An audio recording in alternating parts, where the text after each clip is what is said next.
Magandang umaga sa inyong lahat mga karo. Nagpatuka na ako ng manok. Lalo silang dumami mga karo.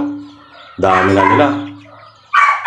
Paparamihin pa natin yan mga karo. Para magandang tignan. Piniprepare ko na yung magluluto tayo ng gulay ngayon mga karo. Gawang puro karne na yung tinira natin nung nakarang araw. Ginayat-gayat ko lang yan. Pinati ko lang sa dalawa mga karo. Tapos bumili na rin ako ng 1/4. 1/4 lang yan mga karo. Ganda, may taba-taba ng kunti mga karo. Para masarap isahog. Kaya tingnan din ng malilit para mabilis lumambot yung karne. Tapos sunod dyan, yung nilagyan ko na rin ako, pampalapot din ako yun mga karo, yung kamote. Isa ko ng bawang sibuyas. Magkasunod lagi yan mga karo. Tapos nilagay ko na rin yung kamatis. Sunod na natin yung karne mga karo. Ayan o.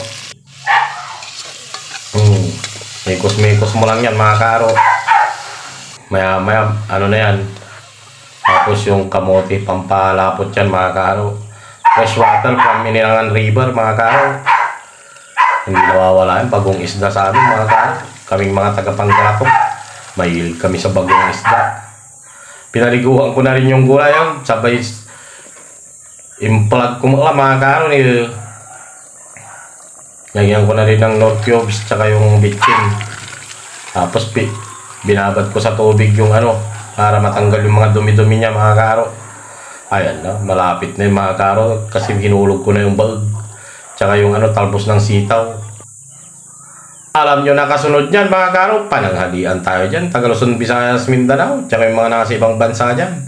Pananghalian na rin tayo dyan. Panangod tulad dyan Pangasinan mga karo, mangudto tayo namin.